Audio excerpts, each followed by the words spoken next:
성도 여러분 안녕하십니까? 이 귀한 안식일 하나님의 은혜가 풍성히 임하시기를 기도드립니다. 선교부장님으로부터 오늘 순서에 대한 부탁을 받고요. 오늘 여기 모이시는 분들은 어떤 분이실까 여기 오기까지 생각해 보았습니다. 대단한 분들이십니다. 아마도 우리 주님께서 보시면서 가장 기뻐하실 것이라고 생각합니다.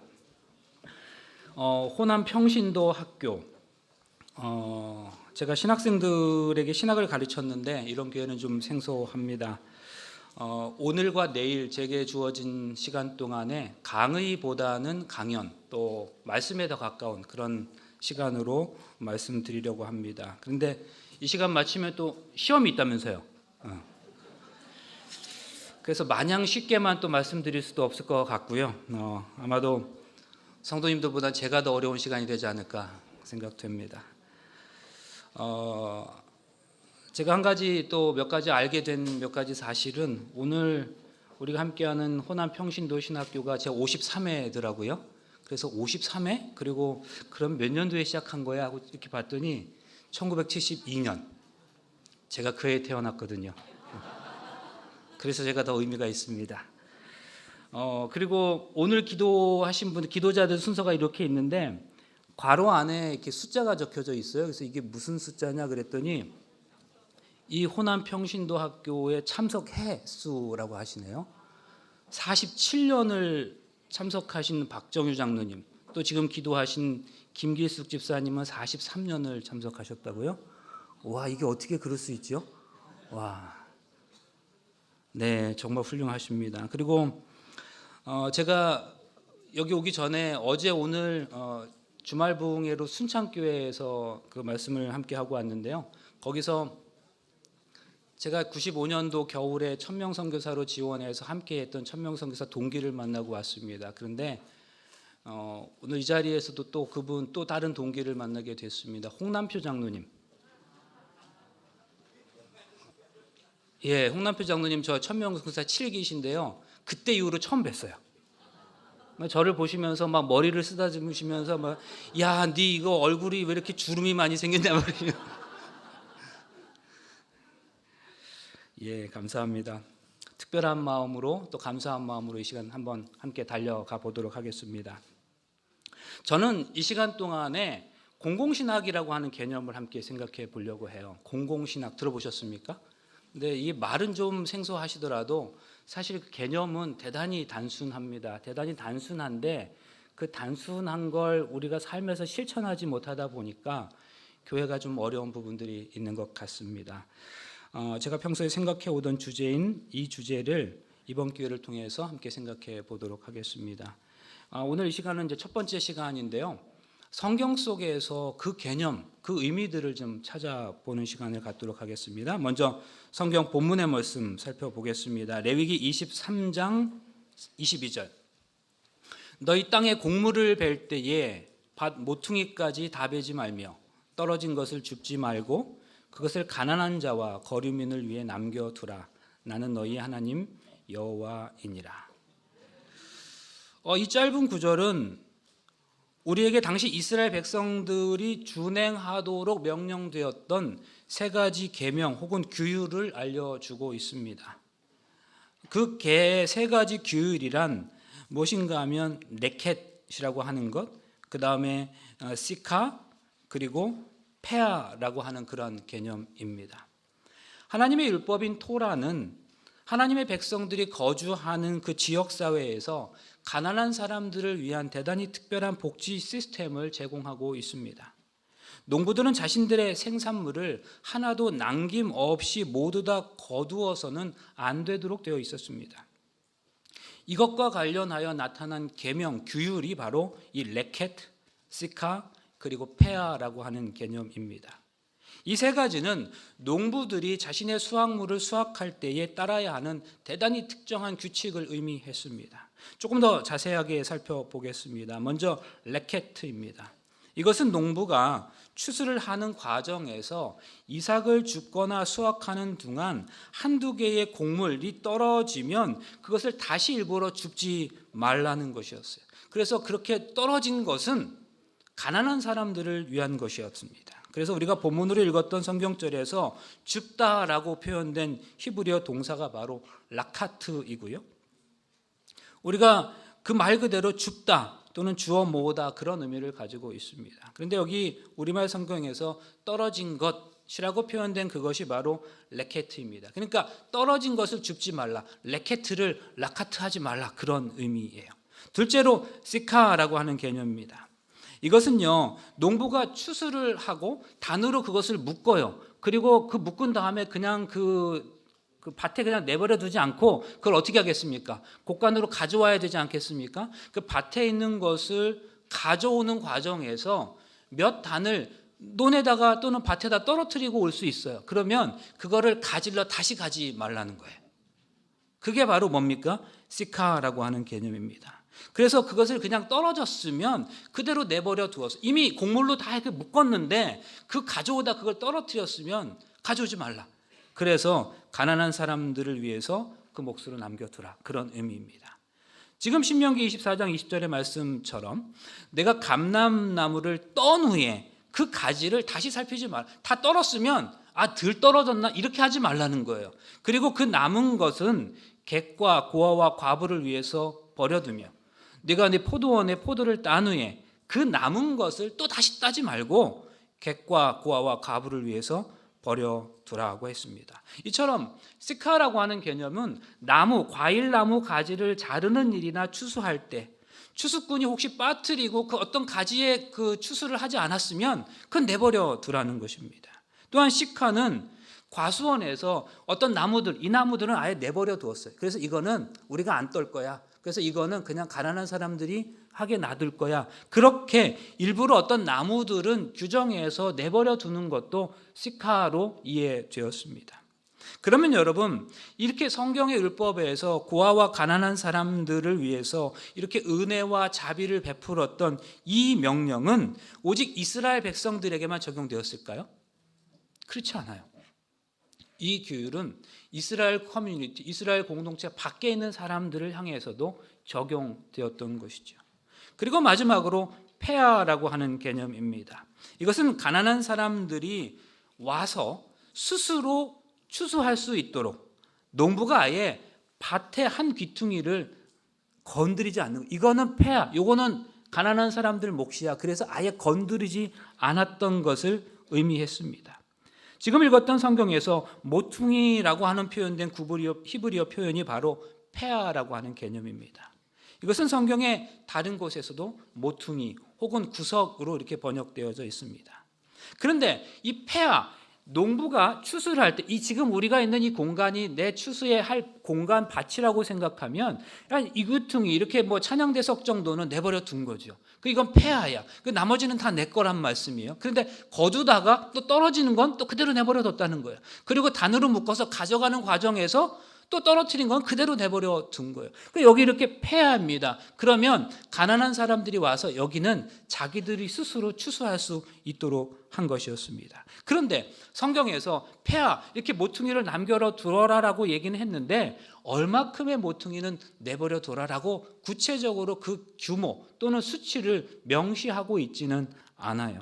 그래서 그저 율법의 문자적 조문에 따른다면 비록 한 이삭을 추수할 만큼의 분량을 내버려 두어도 그거는 폐하를 순종한 것이 되었어요.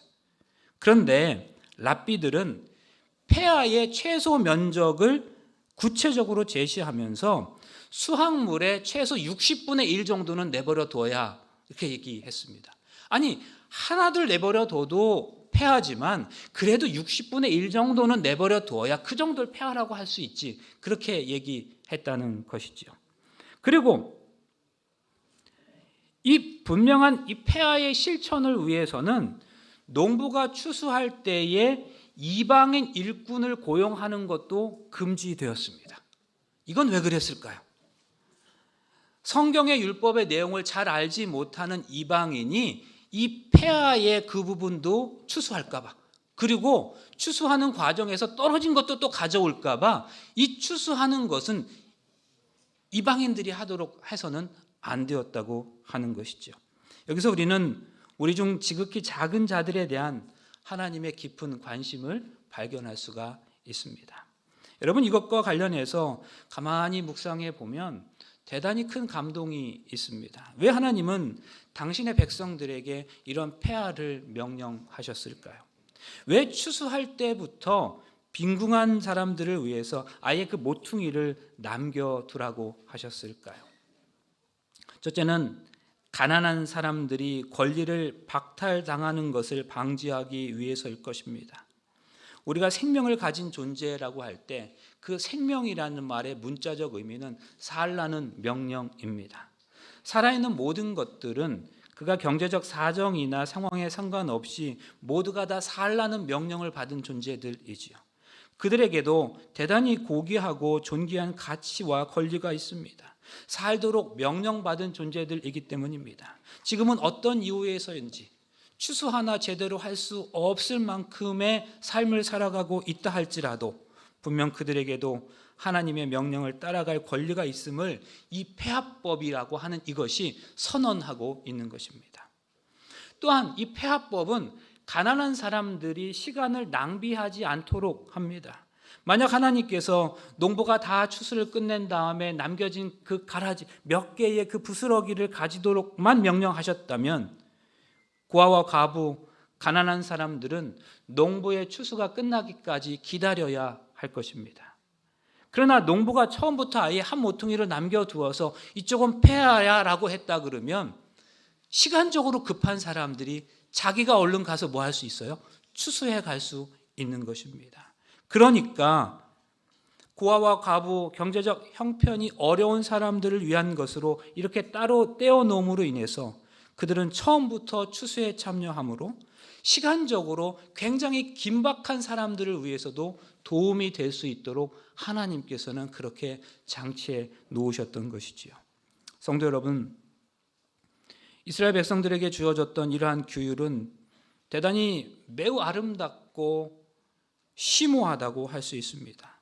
제가 그렇게 말씀드리는 가장 분명한 이유는 우리가 하나님의 율법인 이 토라 속에서 하나님의 당신의 백성들 그리고 하나님께서는 우리 인간들이 우리의 동료 인간들을 어떻게 생각하고 또 왜 그들을 돌봐야 하는지에 대한 의무를 잘 가르쳐주고 있기 때문입니다.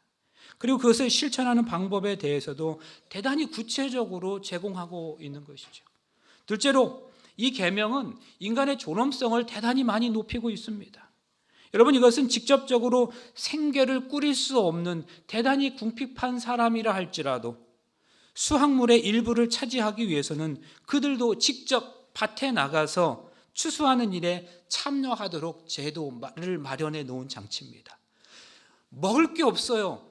내가 생계를 꾸려갈 힘이 없어요. 그렇다고 해서 내가 남이 주는 것, 수확해 놓은 걸 받기만 하는 것이 아니라 이런 폐합법의 제도를 통해서 나도 그 수확에 참여할 수 있도록, 그래서 그 사람도 일하고 일한 결과로 무엇을 가져갈 수 있도록, 그래서 그 사람의 존엄성을 채워줄 수 있도록 만들어준 법이 바로 이 폐합법이라고 하는 사실입니다. 대단하지 않아요? 이 계명이 주는 특별한 이유가 있는데, 세 번째 이유는 우리가 이 세상을 소유하거나 통제하지 않는 사실을 상기시켜 주기 때문입니다. 모든 것들은 다 하나님께로부터 온 것이고 성공적인 수학 역시 모두 하나님의 은혜와 선물임을 상기시켜 주는 것입니다. 그러므로 우리는 모두 그분의 자녀이기 때문에 불우하거나 어려움에 처한 형제 자매들을 보살필 수 있어야 하는 것이죠. 이스라엘 백성들은 광야 생활을 마치고 가나안 땅에 정착할 때부터 농사를 지었습니다. 처음부터 그들은 그러니까 가나안 정착 그 1세대부터 농사를 짓고 수확을 할 때에 무조건 곡물의 일부를 남겨두어야만 했습니다. 그리고 그 다음 세대, 그리고 그 다음 세대를 거치면서 이 폐합법은 점점 더 이스라엘 백성들의 삶의 한 부분으로 자리 잡게 되었습니다. 우리가 잘 아는 것처럼 룻기서를 보면 이 폐합법의 흔적이 발견되어지고 있죠. 룻이 보아스의 밭에서 일할 때에 보아스가 자기 하인들에게 룻을 위해서 곡물의 다발을 조금씩 뽑아서 떨어뜨리게 하는 장면 우리가 기억하지 않습니까? 그리고 룻은 그 떨어진 곡식을 주워갔습니다. 이것은 보아스가 폐화법에 대하여 대단히 넉넉한 마음 씀씀이를 가지고 있었음을 알 수 있습니다. 전도서 12장에서도 폐화법을 지키는 것이 얼마나 지혜로운 삶인지를 설명합니다. 너는 내 곡덕을 물 위에 던져라. 여러 날 후에 도로 찾으리라. 왜 우리가 폐화법을 지켜야 할까요? 전도서에 따르면 내가 베풀면 베풀는 대로 그 대신 다 자기 자신에게 돌아오기 때문이라는 거죠. 신약 성경에서도 우리는 대단히 의외의 장소에서 이 폐화법의 모습을 발견할 수 있습니다. 바로 탕자의 비유에서입니다. 집을 떠난 탕자가 먼 나라에 가서 자신의 가진 돈을 다 허비하고 흉년이 든 상태에서 먹을 것이 없어서 쥐엄나무를 먹었다는 기록이 있습니다. 물론 여기에는 폐화법이라고 하는 그 내용이 명시되어 있지는 않지만 사실은 탕자가 먹었다고 하는 그 쥐엄나무 열매는 당시 유대인들이 폐화법을 실천해야 하는 나무 과일들 가운데 하나로 지목되었던 나무 열매였습니다. 사실 이 열매는 사람들이 즐겨 먹는 음식은 아니었지만 평상시에 먹는 음식이 떨어져서 아무것도 없이 남아있지 않을 그 빈궁한 시기에는 가난한 사람들을 위해 남겨두어야 하도록 지정된 열매이기도 했습니다. 3세기 로마의 철학자였던 롱기누스는 자신의 책 숭고론에서 인간이 숭고하다고 느끼는 때가 언제인가 하면 인간이 파악할 수 없는 압도적인 크기를 느끼게 되는 순간이다, 그렇게 얘기했습니다. 사람이 망망대해를 바라보면 처음에는 와 멋있다, 와 이렇게 감탄사를 연발하고 또 정말 참 좋다라고 얘기하지만 그 앞에 오래 있다 보면 누구나 자신의 할 말을 잊어버리게 되는 것이죠. 설악산과 같은 높은 산을 등반해 보신 적 있으신지요? 설악산 준턱에 구름이 걸리고 높고 멋있는 봉우리들이 그 구름에 가려져 있는 그 모습을 보게 되면 와 멋있다라고 얘기하는데 그리고 그 이후에는 아무 말 없이 그저 그 모습을 바라본 경험 있으십니까? 10년 전인 지난 2013년 여름에 삼육대학교 학생들을 데리고 러시아 사할린에서 선교 봉사를 했던 적이 있었습니다. 사실 그 러시아 사할린은 제가 천명 선교사로 봉사했던 곳이기도 했는데요. 그 10년 전에 갔던 그 봉사대에서는 약 70여 명의 현지 러시아 어린이들과 더불어 해변에서 개척대 캠프를 하면서 그 개척대 프로그램을 진행하는 것도 포함되어져 있었습니다. 그곳에는 세 가지가 없는 그야말로 진짜 야생의 정글의 법칙과도 같은 그런 경험을 했습니다. 첫째로 그곳엔 마실 물이 없었습니다. 3박 4일 동안의 일정 기간에서 필요한 식수는 차로 30분 거리에 있는 가장 가까운 마을에 가서 물을 수시로 공급해 와야 했습니다. 두 번째로 화장실이 없었습니다. 완전 야생이었기 때문에 임시로 만든 화장실이 있기는 했지만 대부분의 캠프 참가자들은 배변의 문제를 위해서 별도의 장소를 스스로 만들어 해결해야 했습니다. 셋째는 전기가 없었습니다. 해가 지면 그야말로 아무것도 할 수 없었습니다. 먹고 마시고 씻는 문제, 불편한 것으로 치자면 이루 말할 수 없었지만 아직도 가끔씩 떠오르는 벅찬 기억이 있습니다. 그것은 바로 밤하늘의 별이었습니다. 주변에 아무 별빛도 없으니 해가 지고 밤이 깊어질수록 밤하늘의 별은 별 빈자리 하나 없이 빛났습니다. 그것은 어떤 글이나 사진으로 표현할 수 없을 정도였습니다. 모든 학생들이 밤하늘의 그 별들을 바라보면서 와 멋있다. 조금 지나면 유성우가 떨어지고 별들이 막 얼마나 많이 분수쇼를 하듯이, 아니 이게 뭐죠? 불꽃놀이를 하듯이 와 탄성을 질렀어요. 그런데 몇 분 지나지 않아서 아무도 말하지 않았습니다. 아니 아무도 말할 수 없었습니다. 자연의 장엄함과 숭고함 앞에서 압도되어 버렸던 거죠. 매일 밤 그랬습니다. 그 이유가 무엇이었을까요? 롱기누스의 일을 빌려서 조금 쉽게 설명드리자면, 우리가 이 세상을 살아가는 동안 우리 영혼은 납작하게 눌려져 있는데 자연의 그러한 장엄한 모습을 바라보는 순간 내가 잊고 있었던 그 넓음의 지평이 내게 확인되는 것이라는 거죠. 그런 자연의 위대함 앞에서 우리가 할 말을 잊게 되는 까닭은 그 광대한 세계, 그 높음의 세계가 그 순간 내 머릿속에 떠올랐기 때문이라는 거예요. 마찬가지로 높은 산봉우리에 걸친 구름을 보면서 아름답다고 느꼈던 것은 내가 잊어버렸던 그 아름다움의 세계가 환기되었기 때문이라는 것입니다. 그러면서 롱기누스는 이 광활함, 그리고 세상의 모든 이 아름다움을 보면서 경탄하는 것, 감탄하는 이 순간이 바로 인간이 가장 숭고한 존재임을 드러내는 것이다, 그렇게 얘기했습니다. 그러면서 롱기누스는 세상에서 가장 위대한 말이 있는데 그것은 태초에 하나님이 천지를 창조하시니라는 말이라고 했습니다. 창조는 없음에서 있음을 만들어내었다는 것이고 그 과정에서 인간의 시작을 설명하고 있기 때문이라는 거죠. 성경적 관점에서 하나님께서 이 세상의 만물을 다 만드셨다는 것은 이 세상의 모든 것 속에 하나님의 숨결이 숨어져 있다는 말씀입니다.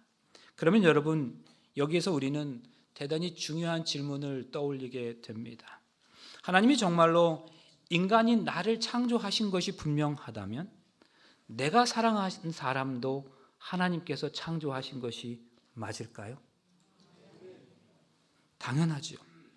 나를 창조하신 하나님께서 나를 사랑하는 누군가도 창조하셨음이 분명하겠지요. 그러나 여러분, 이 질문은 우리로 하여금 또 한 걸음 더 나아가게 합니다. 나를 창조하신 하나님은 나를 괴롭히고 나에게 손해를 입히고 때때로 나를 이유 없이 비난하는 사람도 그 하나님께서 그를 창조하셨다고 믿어야 할까요? 성도 여러분, 그렇습니다. 솔직히 개인적으로는 그 사람에 대하여 감정적으로는 좋지 않을 수도 있겠지만 우리가 하나님이 세상의 모든 것들을 창조하셨다고 고백할 때 그 고백 속에 담겨져 있는 의미는 모든 것 속에 하나님의 숨결이 깃들어 있다는 것입니다. 그러므로 하나님이 세상을 창조하셨다고 믿는 사람들에게 요구되는 그 삶의 태도가 무엇인가 하면 이 세상이 어떤 것도 함부로 대할 수 없음입니다. 바로 이것이 성경의 하나님과 창조론을 믿는 모든 사람들에게 요구되는 과제라고 할 수 있습니다. 그래서 자신의 지위나 권력을 이용해서 다른 사람을 함부로 대하는 사람이 있다면 그는 그러한 행위를 통해서 자신이 창조주 하나님을 바르게 믿지 있지 않다고 고백하는 것이라고 보면 틀리지 않는 것입니다. 창조주 하나님을 믿는다고 고백하면서 하나님의 형상이 포함된 사람 이웃을 함부로 대할 수 없을 것이기 때문입니다. 다른 사람의 의지에 반하여 나의 욕망의 도구로 상대를 그렇게 이용하는 사람들, 누군가를 그가 내 지위 아래에 있든지 위에 있든지 상관없이 그를 내 성공의 발판으로 삼는 사람들, 내가 더 많이 드러내고 사람들 앞에 알려지기 위해서 내가 가진 어떤 지위나 역할을 이용하는 사람들이 있다면 그는 성경에서 말하는 간음하는 범죄를 저질렀다고 보아도 틀리지 않을 겁니다. 누군가는 간음하지 말라는 7번째 계명에 대하여 나는 간음하지 않았어 라고 이야기할 수 있겠지만 간음이라는 게 본디 상대의 마음에 상관없이 자신의 욕망을 채우기 위한 일방적 행위임을 기억할 때 그것이 단순히 성적인 범위만을 의미하는 것이 아니라 우리 모든 인간관계에서도 적용될 수 있기 때문입니다. 그러므로 내가 내 마음속에서 어떤 사람을 존귀하게 대하지 않고 그저 내 욕망의 충족을 위한 대상으로 바라본다든지 그런 그를 그렇게 대상으로 만들려고 할 때 나는 이미 간음한 것이 되고 마는 것이죠. 여러분, 이것은 곧 창조주 하나님을 욕보이는 행위임을 기억해야 합니다.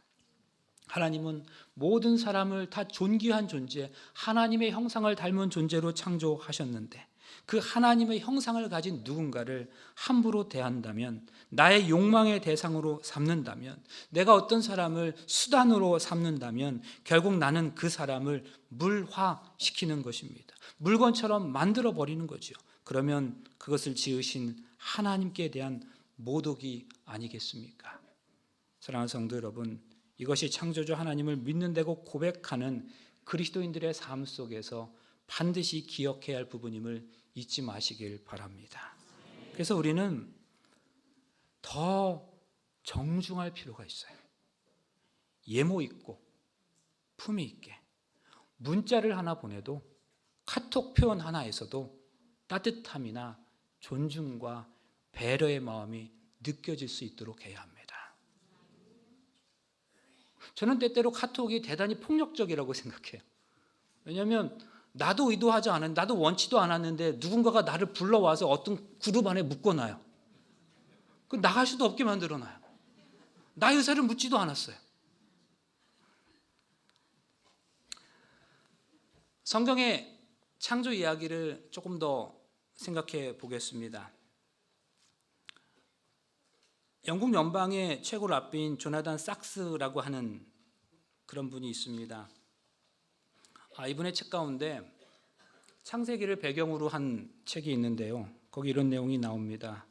하나님께서 아담을 창조하셨고 그 아담이 홀로 있는 것이 외로워 보이셨다. 그래서 하나님께서 아담에게 돕는 베풀을 만들어 주시겠다고 생각하셨다죠. 또한 하나님께서 흙으로 또 동물들을 만드시고 그 동물들을 아담 앞으로 이끌어오는, 우리가 이미 알고 있는 그런 이야기들을 이야기하는 그런 장면에서입니다. 이 장면에서 조나단 sak스가 이렇게 질문합니다. 하나님이 왜 동물들을, 당신께서 지으신 동물들을 아담 앞으로 이끌고 오셨을까라고 독자들에게 묻습니다. 여러분, 왜 하나님께서는 동물들을 아담 앞으로 지나가게 하셨을까요?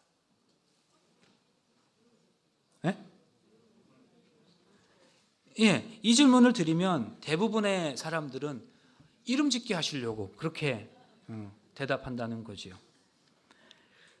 그런데 조나단 sak스는 말합니다. 성경에 이름을 지어주게 하시려고 그렇게 하셨다는 내용은 없습니다. 근데 실제로 없어요. 그 대신 아담이 어떻게 이름을 짓나 보시려고 동물들을 데려오셨다는 표현은 있어요. 그리고 아담이 부르는 대로 그것이 그 동물의 이름이 되었다는 표현은 있습니다. 실제로 그래요. 그런데 하나님이 동물의 이름을 짓게 하시려고 아담을 이렇게 앞으로 동물들을 지나가게 하셨다는 표현은 없어요. 그러면서 그가 이런 인사이트를 나누는데요. 하나님께서 동물들을 만드시고 아담 앞으로 이끌고 오셨던 이유는 단순히 아담이 그 동물들의 이름을 어떻게 짓는지가 궁금해서가 아니라 하나님께서 아담에게 당신의 창조물에 대하여 함께 경탄하자고 하신 거였다. 저는 이 표현을 보면서 무릎을 탁 쳤어요. 와, 인간의 인간됨이라고 하는 게 경탄할 수 있는 능력에 있구나. 이 관점에서 성경의 그 장면을 좀 상상해 보면 이렇지 않았을까요? 하나님께서 동물들을 아담 앞으로 지나가게 하십니다. 그러면서 자 봐봐. 딱 하면 괜찮지 않냐 이거? 하나님이 아담에게 그랬을 것 같아요. 그러면 아담이 하나님을 향해서 엄지척 하나님 이거 어떻게 만드셨어요? 와 이거 기린이라고 하면 어떨까요? 좋아. 근데 이거 내가 만든 거야. 잘 보살펴. 하나님이 이러시지 않으셨을까? 하나님이 당신께서 만드신 창조물들을 아담과 더불어 괜찮지 않냐 이거? 야 내가 생각해도 저는 이 장면을 가만히 묵상하면요, 사람뿐만 아니라 이 세상의 그 어떤 것도 함부로 할 수 없음이 전율로 다가오는 거예요. 나중에 하나님께서 아담을 깊이 잠들게 하시고 그의 갈비뼈를 통해서 하와를 만들어서 아담 앞에 나타나게 하셨을 때 아담이 하와를 보고 대단히 아름다운 문장을 만들어내는데요. 한번 생각해 보세요. 지금 아담의 입장에서 아담이 잠들었다가 깨었어요. 그리고 앞에 누군가가 있는 거잖아요. 그러면 아담은 이 사람을 지금 생전 처음 본 거죠. 근데 생전 처음 본 이 하와를 향해서 너무나 아름다운 문장을 만들어내는 거예요. 아담의 입장에서 볼 때 이 사람은 낯선 사람이에요. 처음 봤으니까. 근데 그 낯선 사람을 향하여 입을 뗀 첫 마디가 정말 아름다운 문장인 것입니다. 주 하나님이 남자에게서 뽑아낸 갈빗대로 여자를 만드시고 여자를 남자에게로 데리고 오셨다. 그때 그 남자가 말하였다. 이제야 나타났구나 이 사람. 뼈도 나의 뼈, 살도 나의 살. 남자에게서 나왔으니 여자라고 부를 것이다. 여러분, 이건 정말 놀라운 얘기예요. 여러분, 이게 경탄하는 거예요. 성경에 바로 이 장면을 묵상해 보면 아담의 입장에서 지금 자기 앞에 서 있는 이 사람 하와는 처음 본 낯선 존재인 거예요. 근데 낯선 존재가 자기 앞에 서 있는데 그를 보자마자 첫 번째 고백이 뭐예요? 경탄한 거예요. 와, 너무 예쁘다. 여러분, 이게 인간이 하나님에 의해서 처음 창조되었을 때 하나님께서 의도하셨던 인간 본연의 모습이라는 거예요. 그러므로 인간은 하나님의 모든 창조물에 대하여 경탄하는 삶을 살아갈 수 있어야 된다. 근데 오늘날 우리는 의심이 내면화된 채로 살아갈 때가 얼마나 많습니까? 그러나 성도 여러분, 하나님께서 창조하신 것을 보고 기뻐하고 감동할 수 있을 때 비로소 사람이 사람다워진다는 사실을 기억해야 합니다.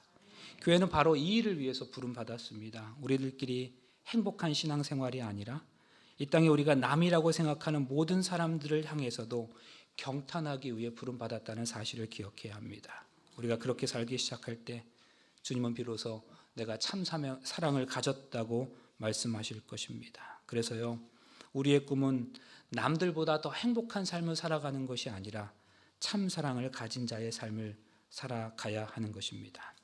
여러분, 여기서 또 한 가지 우리가 생각해 볼 게 있는데요. 여자가 남자의 갈비뼈로부터 나왔다는 이야기가 남자가 여자를 이렇게 함부로 해도 된다거나 여자가 남자에게 종속되었다거나 남자보다 못한 존재라고 이해하는 것은 성경을 완전히 잘못 이해하는 것이라는 거죠.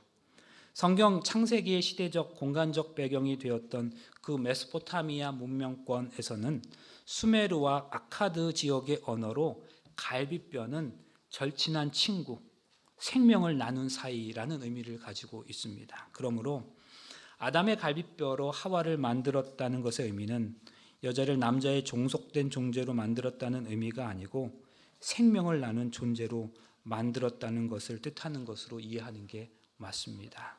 성경은 분명 하나님이 아담을 흙으로 만드셨다고 기록하고 있는데 그렇다면 여자인 하와도 흙으로 만들지 아니하시고 왜 아담의 갈비뼈로 만드셨을까요? 바로 이 부분이 인간의 관계적 삶에 있어서 너 없이는 나도 없다라고 하는 개념을 드러내고 있는 것이지요. 한 사람이 다른 사람을 통해서 생겨났다는 말입니다. 이것이 성경이 말하고 있는 인간론의 핵심입니다. 모든 인간은 상대가 있기 때문에 비로소 의미 있는 인간이 될 수 있다는 말씀입니다. 이제야 나타났구나 이 사람. 뼈도 나의 뼈, 살도 나의 살. 남자에게서 나왔으니 여자라고 부를 것이다. 정현종이라고 하는 시인이 있습니다. 이 시인의 비스듬히라는 시가 있는데요. 생명은 그래요. 어디 기대지 않으면 살아갈 수 있나요? 공기에 기대고 서 있는 나무들을 좀 보세요. 우리는 기대는 데가 많은데 기대는 게 맑기도 하고 흐리기도 하니 우리 또한 맑기도 흐리기도 하지요. 비스듬히 다른 비스듬히를 바치고 있는 이여. 인간은 누군가를 비스듬히 바치고 있는 존재랍니다. 너 없이는 내가 없는 존재랍니다.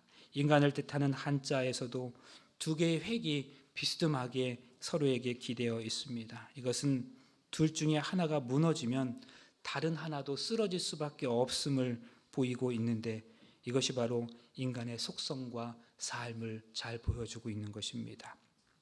모든 생명이 있는 것들은 서로 기대지 않으면 살아갈 수 없습니다. 그래서 시인 정현종은 나무마저도 공기에 기대어 살아간다고 말합니다. 그런데 시인은 더 나아가서 기대고 있는 것들로부터 영향을 받는다고 말합니다. 여러분, 정말 그렇지 않습니까? 이 땅의 모든 것들은 서로 기대고 있는 것들로부터 영향을 주고 받으며 살아갑니다. 그렇게 비스듬히 기대어 살아가는 존재들은 또 다른 비스듬히를 바치고 살아가며 서로에게 기댈 어깨가 되어주는 삶을 살아가야 하는 것이지요. 그렇다면 여러분, 서로 기댈 어깨가 되어준다는 말의 구체적 의미는 무엇일까요? 성경은 인간이 하나님의 형상을 따라 창조받았다고 말합니다. 여기서 하나님의 형상은 하나님의 이미지라고 표현될 수 있습니다. 그런데 이 말의 표현이 대단히 복잡하고 깊은 의미가 담겨져 있습니다. 그래서 신학자들은 이 표현을 설명하기 위해서 대단히도 애를 썼습니다. 어떤 신학자는 이 하나님의 형상이라는 말을 인간에게는 있는데 동물에게는 없는 어떤 속성을 가지고 설명했습니다. 인간의 양심, 이성의 능력, 상상력들을 예로 들면서 이러한 특징들과 속성들이 바로 우리가 하나님을 닮았다는 증거라고 얘기하기도 했습니다. 또 그런가 하면 하나님이 하시는 일을 인간이 함께 수행하기 때문에 행동의 유비로서의 하나님의 형상을 설명하려는 학자들도 있습니다. 그런데 또 어떤 학자는 이것을 그 시대적 문맥의 상황 속에서 이해할 때 더 깊은 이해를 가질 수 있다고 말하기도 합니다. 그러면서 하나님의 형상이라고 하는 그 표현은 오직 왕에게만 배타적으로 사용되던 언어였다고 그렇게 설명합니다. 성경의 첫 번째 책인 창세기는 모세가 기록한 것으로 알려져 있는데 어떤 학자는 모세가 창세기를 광야 기간 중에 기록했을 것이라고 말하기도 하고 또 어떤 학자는 이스라엘 백성들이 아직 애굽의 속박 가운데 있었던 시기에 썼을 것이라고 주장하는 학자들도 있습니다. 그리고 그렇게 모세가 기록한 창세기가 광야 기간 중에 당시 이스라엘 백성들에게 소개되어져 읽혔는지는 알 수 없지만 그리고 만약 그렇다면 창세기를 읽었던 그때의 그 이스라엘 백성들은 이미 자신들의 조상 때부터 애굽의 노예로 살아가던 사람들이었습니다. 그리고 창세기를 받아든 그 당시의 사람들도 집도 없이 거처도 없이 광야에서 정처 없이 유랑하던 사람들이었습니다. 그렇게 집도 없이 거처도 없이 노예와 종으로 살아가던 사람들에게 하나님의 형상, 오직 왕에게만 배타적으로 귀속되어 있었던 그 표현을 그 사람들에게 사용되었던, 천대받던 사람들에게 하나님의 형상을 가졌다고 선포되었던 것이라고 한번 상상해 보세요. 그래서 이 말은 하나님의 형상이라고 하는 그 말이 그 노예처럼 살아가던 집도 거처도 없이 살아가는 사람들에게 그 하나님의 형상이라고 하는 그 말이 사용되므로 그 의미가 이들에게 어떠한 의미로 다가왔는지를 우리가 한번 생각해 보아야 한다는 의미입니다. 어떤 의미로 해석되든 중요한 것은 바로 이것입니다. 인간이 정말로 하나님의 형상대로 지음받은 존재들이라면 그 인간의 삶에서 하나님이 느껴져야 한다는 사실입니다. 우리 안에서 서로를 바라볼 때에 하나님께서 존재하신다는 사실을 서로가 느낄 수 있게 해야 합니다. 그러므로 인간이 하나님의 형상을 가졌다는 것은 그것이 인간의 삶의 책임이고 과제임을 의미합니다. 나의 삶이 누군가에게 정말 생각지도 않았던 삶의 은혜가 되어주고 그래서 그가 전폭적으로 자신이 수용되고 있다는 사실을 확신하게 됨으로써 자신을 진심으로 품어주는 사랑을 느낄 때 그는 비로소 나를 통해서 하나님을 보고 느끼게 되는 것입니다. 평생을 시골과 소도시 공주의 초등학교에서 교편 생활하다가 정년 퇴임한 나태주 시인은 한때 중환자실에서 시한부 삶을 선고받을 만큼 중병을 앓았었습니다. 그때 시인 나태주는 병석에서 생사의 기로에 선 자신보다 자기 곁에서 자신을 간호하는 아내에 대한 안쓰러움이 너무 컸습니다. 그래서 그 마음을 자신이 섬기는 하나님께 하소연을 섞어서 아내에 대한 이야기를 시로 썼습니다. 너무 그러지 마시어요. 너무 섭섭하게 그러지 마시어요, 하나님. 저에게가 아니어요. 저의 아내 되는 여자에게 그렇게 하지 말아 달라는 말씀이어요. 이 여자는 젊어서부터 병과 함께 약과 함께 산 여자예요. 세상에 대한 꿈도 없고 그 어떤 사람보다도 죄를 안 만든 여자예요. 신발장에 구두도 많지 않은 여자고요. 한 남자 아내로서 그림자로 살았고 두 아이 엄마로서 울면서 기도하는 능력밖에 없었던 여자이지요. 자기의 이름으로 꽃밭 한 평, 채전밭 한 떼기 가지지 않은 여자예요. 남편 되는 사람이 운전조차 할 줄 모르고 숙맥이라서 언제나 버스만 타고 다닌 여자예요. 너무 그러지 마시오요. 가난한 자의 기도를 들어주시는 하나님, 저의 아내 되는 사람에게 너무 섭섭하게 하지 마시오요. 그런데 이 시에 대하여 나태주 시인의 아내인 김성애 여사가 쓴 시가 또 있습니다. 나중에 시인 나태주의 건강이 회복되어서 공주문화원장으로도 활동하게 되는데, 그것은 아무래도 이 두 사람의 이러한 상호간의 기도 덕분이 아닐까 싶습니다. 너무 고마워요. 남편의 병상 밑에서 잠을 청하며 사랑의 낮은 자리를 깨우쳐 주신 하나님, 이제는 저희를 다시는 아프게 하지 마시어요. 우리가 모르는 우리의 죄로 한 번의 고통이 더 남아 있다면, 그리고 그게 피할 수 없는 우리의 것이라면 이제는 제가 병상에 누울게요. 하나님, 저 남자는 젊어서부터 분필과 함께 몽당 연필과 함께 산 시골 초등학교 선생님이었어요. 시에 대한 꿈 하나만으로 염소와 노을과 풀꽃만 욕심내온 남자예요. 시 외의 것으로는 화를 내지 않는 사람이에요. 책꽂이에 경영이나 주식이니 돈 버는 책은 하나도 없는 남자고요.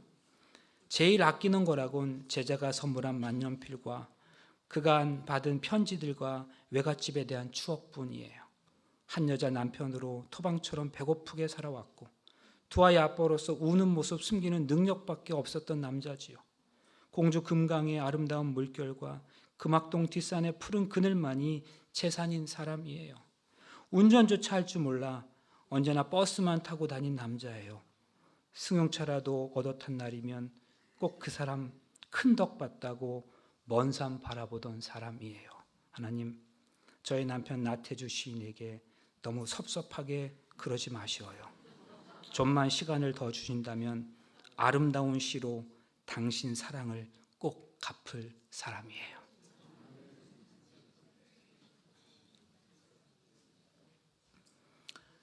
공동체를 뜻하는 영어 단어 커뮤니티는 서로와 함께를 의미하는 컴과 선물을 의미하는 무누스가 결합되어 생겨난 말이라고 합니다. 그렇다면 공동체라는 말은 서로가 서로에게 귀한 선물로 주어지는 집단이라는 의미일 겁니다. 이 사회는 분명 서로에게 선물이 되는 공동체여야 합니다. 뿐만 아니라 모든 공동체는 그것이 속한 더 큰 공동체를 향해서도 분명 귀한 선물일 수 있어야 합니다. 사랑하는 성도 여러분, 우리가 살아가는 신앙 공동체가 이런 공동체일 수가 있다면 얼마나 좋을까요? 사실 우리는 다 연약한 존재들입니다. 모두가 다 약점을 가지고 있어요. 성경적 관점에서 우리는 그처럼 연약한 내가 내 자신을 위해서 스스로 나를 위해 드리는 기도 드릴 때라도 하나님께서는 그 기도를 응답해 주신다고 믿습니다. 분명한 사실이에요. 그러나 우리가 믿는 하나님은 내가 남을 위해 드리는 기도에 대해서는 응답해 주시기를 더 기뻐하시는 분이십니다. 그렇다면 우리 모두가 다 우리 공동체의 다른 사람의 연약함을 위해 기도함으로 내가 남을 위해 드린 기도와 남이 나를 위해 드린 기도가 응답받고 그 결과로 서로가 축복을 경험하며 살아간다면, 그래서 우리 모두가 다 서로를 위해 드린 기도 때문에 행복할 수 있다면 그런 공동체는 정말로 아름다운 공동체 아니겠습니까? 또다시 우리에게 주어질 또 새로운 한 해의 삶이, 이 세상 모든 사람들이 다 자기 자신을 먼저 생각하고 자신만의 이익을 추구할 때에, 남이 가진 연약함을 업신여기고 무시할 때에 하나님을 믿는다고 고백하는 우리는 그들과는 조금 다르게 서로의 연약함을 가려주고 그것을 위해서 기도하고 소망해주는 공동체, 그런 삶을 살아가는 사람들이 바로 우리가 속한 공동체가 될 수 있기를 간절히 바라면서 첫 번째 말씀을 마치도록 하겠습니다.